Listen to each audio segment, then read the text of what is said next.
Selamat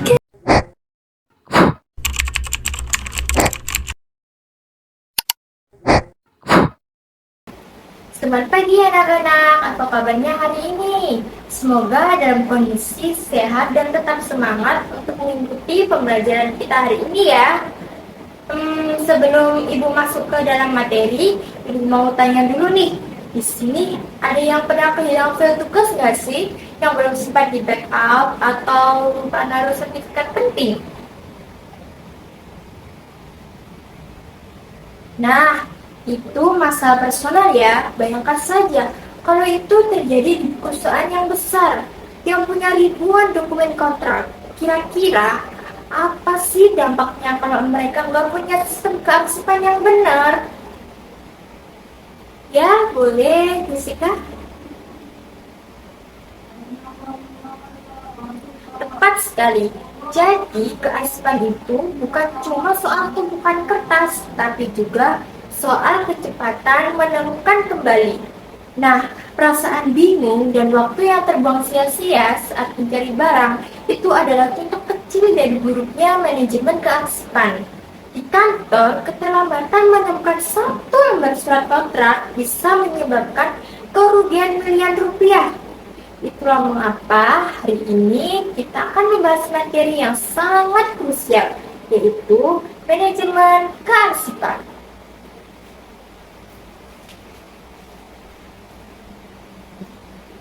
Pertama, kita harus tahu dulu nih, apa sih yang disebut arsip? Apakah semua kertas di meja kantor itu harus disimpan selamanya?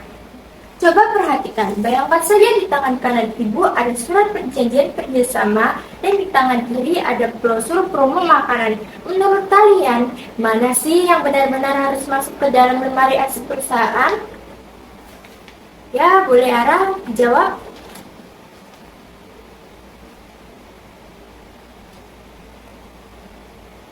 Benar sekali. Surat perjanjian. Kenapa? Karena ia memiliki nilai guna. Nilai guna bisa berupa hukum, keuangan, atau sejarah. Sedangkan brosur, jika promonya sudah habis, ia hanya akan jadi sampah yang memenuhi ruangan. Jadi, inti dari manajemen kearsipan adalah mengelola informasi berharga, bukan sekedar menumpuk kertas. Arsip itu contohnya kayak seperti makhluk hidup. Ia mempunyai siklus, dimulai dari penciptaan atau saat kita mengetik surat, lalu penggunaan hingga akhirnya penyusutan. Pertanyaan ibu nih, kenapa kita tidak boleh menyimpan semua surat di meja kerja selamanya?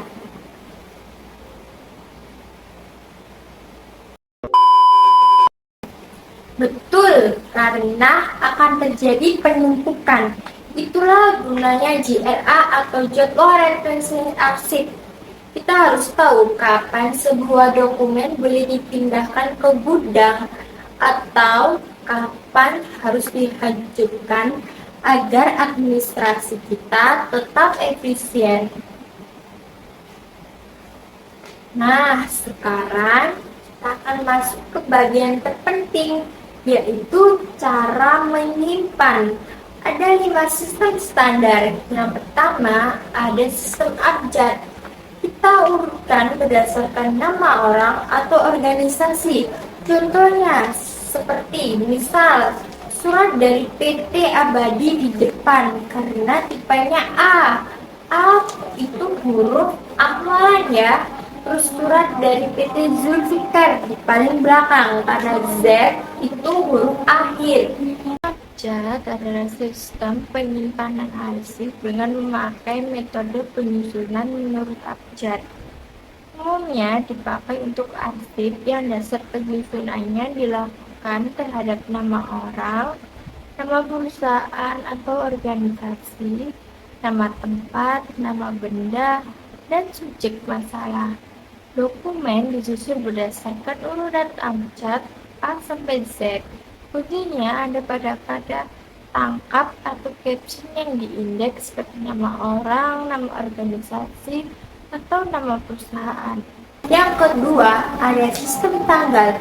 Paling pas buat bagian keuangan. Kita bisa urutkan dari tanggal 1 sampai tanggal 31. Sistem tanggal adalah sistem penyimpanan surat yang didasarkan kepada tanggal surat diterima atau untuk surat masuk dan tanggal surat dikirim atau untuk surat keluar. Yang diperlukan untuk sistem ini adalah perlengkapan filing cabinet. Di depan laci dicantumkan judul tahun, kuit sebanyak 12 buah, masing-masing untuk 1 bulan, folder, dan kartu kendali. Sistem tanggal atau kronologi sebetulnya bergantung pada waktu surat tersebut diterima atau dikirim. Struktur penyimpanannya diatur secara hierarkis mulai dari tahun sebagai laci utama, kemudian pembatas atau kuit yang memiliki 12 bulan dalam setahun, dan folder-folder yang disusun berdasarkan tanggal 1 sampai 31. Sistem ini sangat memudahkan bagian keuangan atau administrasi yang sering berurusan dengan dokumen harian. Namun memiliki kelemahan besar jika petugas lupa tanggal dokumen tersebut diproses. Terus yang ketiga ada sistem wilayah. Paling cocok nih buat perusahaan ekspedisi. Kita bagi berdasarkan provinsi atau kotanya. Suatu sistem penyimpanan arsip berdasarkan pembagian wilayah atau daerah yang menjadi alamat suatu surat.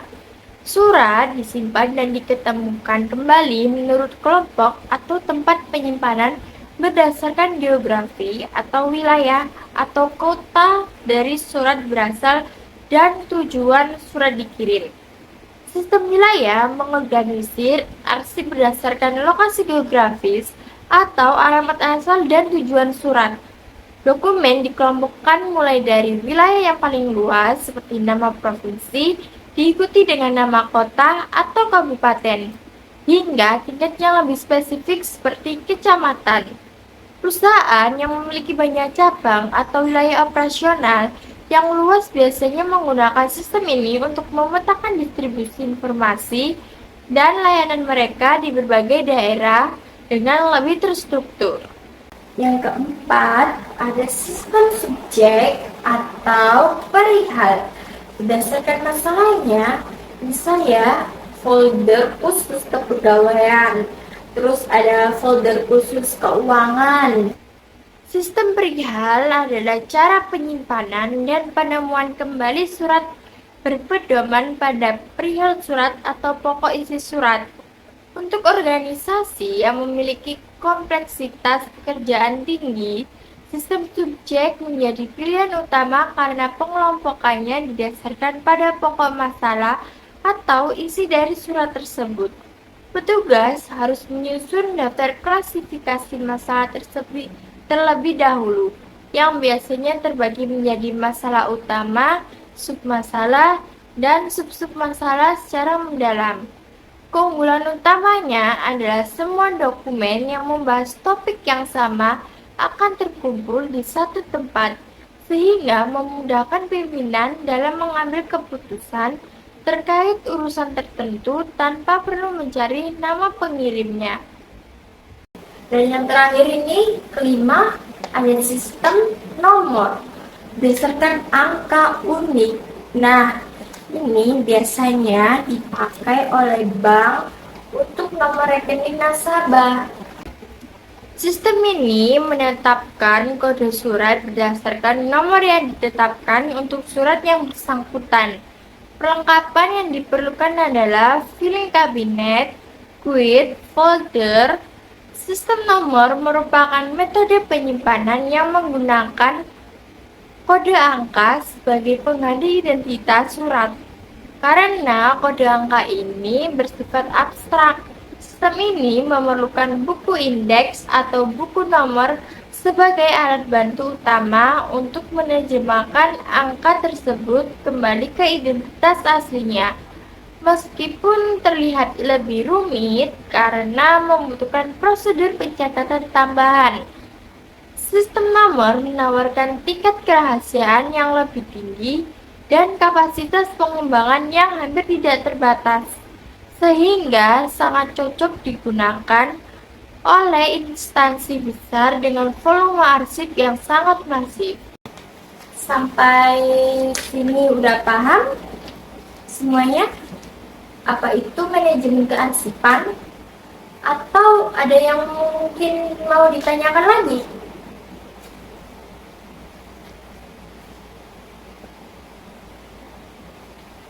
Baik, karena tidak adanya pertanyaan atau yang bertanya, sekarang Ibu akan lanjut membahas alur administrasi dari surat datang hingga proses akhir penataan.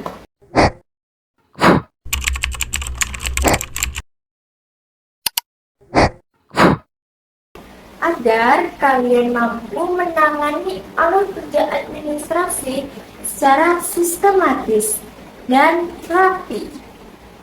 Yang pertama nih, kita harus paham fungsi administrasi. Apa sih? Administrasi itu bukan sekedar mengetik, tapi soal pencatatan. Setiap tindakan di kantor harus memiliki bukti tertulis. Ada unsur-unsur penting seperti organisasi, manajemen, komunikasi, dan yang paling inti adalah tata usaha.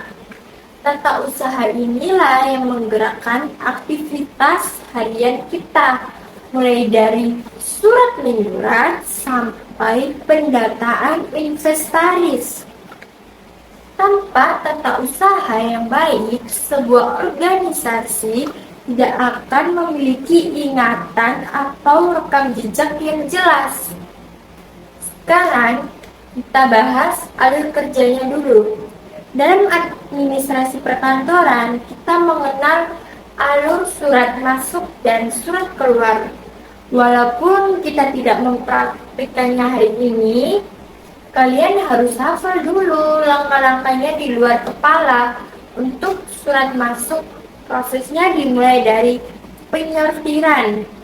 Kita harus bisa membedakan mana surat rahasia, mana surat penting, dan mana surat biasa. Surat rahasia tidak boleh dibuka oleh administrator. Lalu masuk ke tahap pencatatan di buku agenda. Nih, kenapa sih buku agenda itu keramat bagi administrator?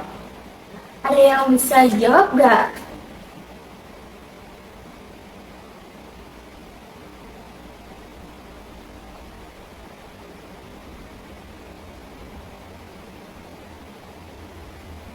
Nah, karena buku agenda adalah bukti legal bahwa kantor telah menerima dokumen tersebut.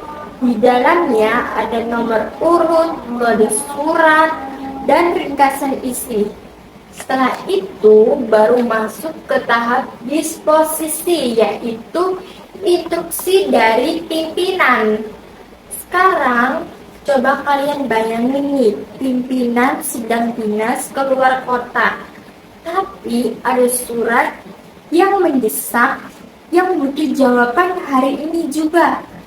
Apa yang harus dilakukan oleh seorang administrator yang profesional? Ya, Valen boleh dijawab?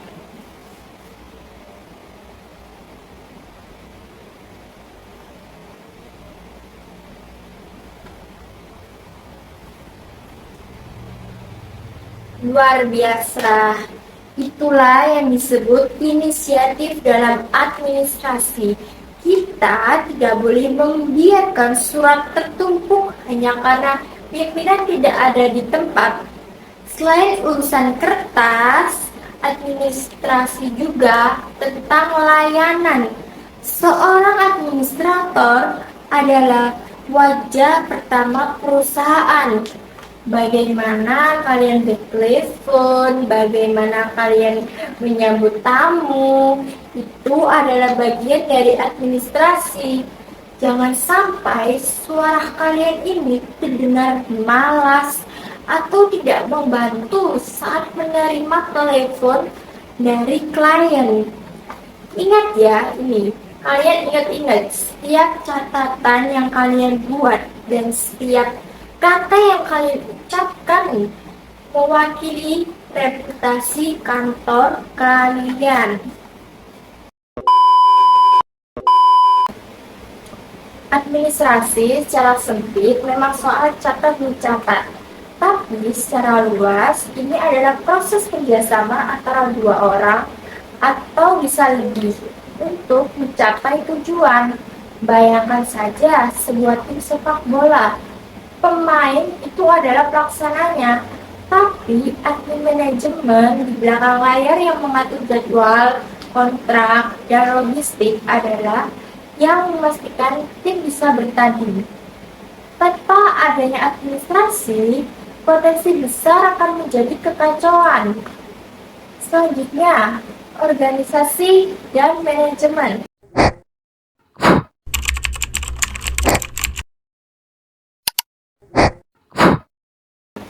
Organisasi itu bagaikan wadahnya, kalau manajemen adalah penggeraknya.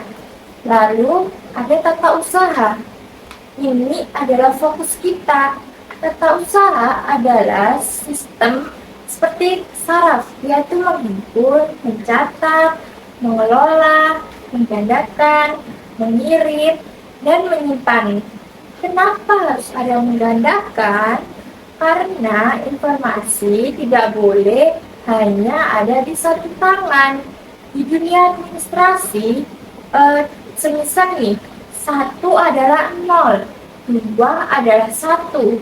Jika dokumen asli hilang dan kita tidak mempunyai salinannya, maka informasi itu akan menjadi mati.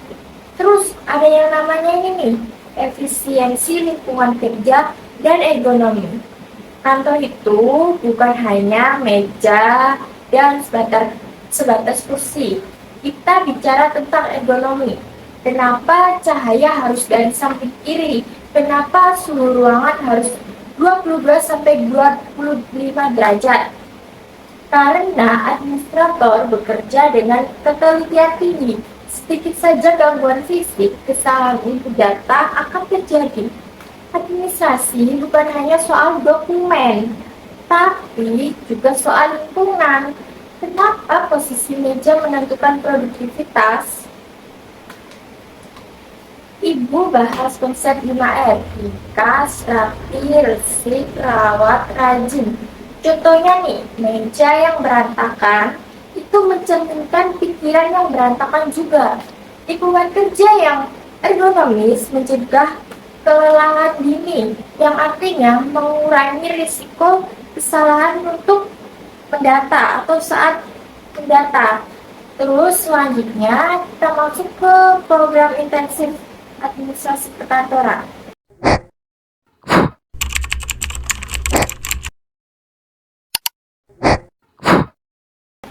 Di sini Ibu tidak bicara tentang tugas-tugas teknis biasa, tapi kita bicara tentang peran administrator sebagai strategi partner di kantor. Administrator adalah orang yang menjaga agar roda organisasi tetap berputar pada jalurnya. Seringkali administrasi dianggap belakang layar. Tapi bayangkan sebuah pementasan teater besar tanpa kru panggung yang mengatur properti dan jadwal, aktor sehebat apapun itu tidak akan bisa tampil. Itulah posisi kalian jika menjadi seorang administrator. Itu salah satu tugas terberat administrator, yaitu mengelola rapat.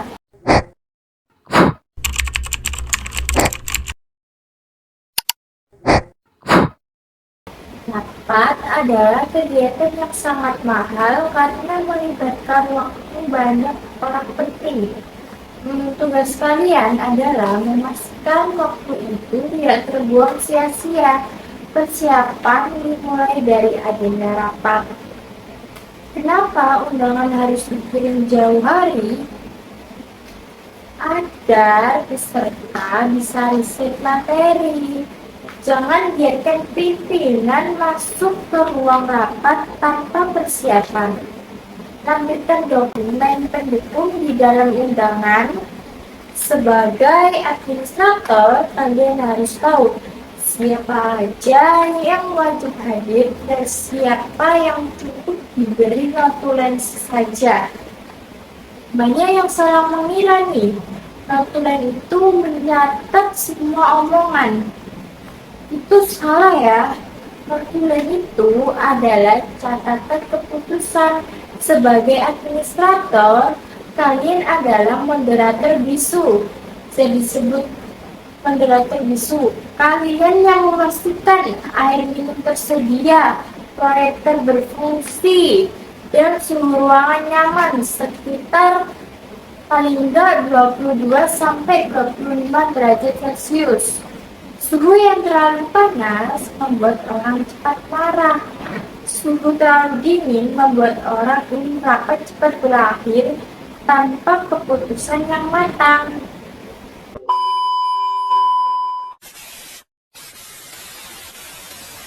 Kita masuk ke transformasi digital dan office dulu.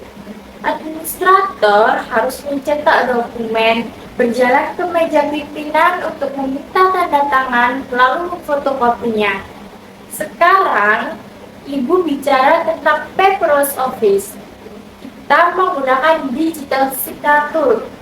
Mengapa kita harus beralih ke digital? Karena bukan hanya soal lingkungan, tapi soal kecepatan mengakses. Kantor modern biasanya mencari dokumen tidak lagi membongkar gudang, tapi mengetikkan kata kunci di dalam search dalam 2 detik saja. Kalian bisa menemukan berkas itu. Di kantor modern, data tidak lagi disimpan di flash disk yang mudah hilang atau kadang terkena virus. Kita biasanya menggunakan cloud computing atau penyimpanan awan. Administrator modern harus paham cara mengelola hak akses di Google Drive atau OneDrive. Kenapa ini penting? Karena sekarang era kolaborasi real time. Satu dokumen bisa dikerjakan oleh 3 orang di tempat berbeda secara bersamaan. Tugas administrator di sini adalah sebagai traffic controller, yaitu kalian yang memastikan siapa yang mengedit atau editor dan siapa yang hanya boleh melihat, seperti viewer. Ini adalah bentuk keamanan data di era modern sekarang. Administrator modern harus bekerja cerdas, bukan hanya bekerja keras. Ada yang namanya otomatisasi. Misalnya, setiap ada email masuk dari klien tertentu, sistem secara otomatis memberikan label dan menyimpannya di folder khusus tanpa ada yang sentuh. Modern bukan hanya soal alat, tapi soal tanggung jawab. Kantor modern menerapkan prinsip Green Office.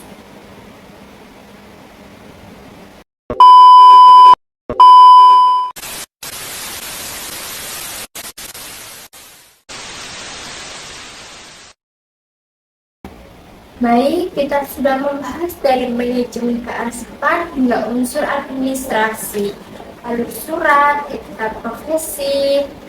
Administrasi itu bukan soal rapi saja, tapi soal kedisiplinan.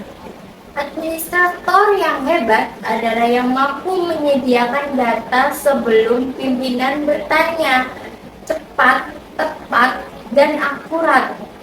Harus menjadi prinsip kalian. Nah, sebagai tugas di rumah nih, silakan kalian merangkum alur penanganan surat masuk yang kita bahas tadi dalam bentuk bagan atau skema sederhana. di buku catatan kalian masing-masing aja.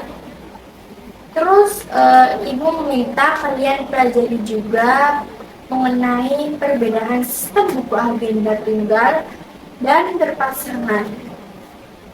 Sampai sini, apa ada yang ditanyakan lagi?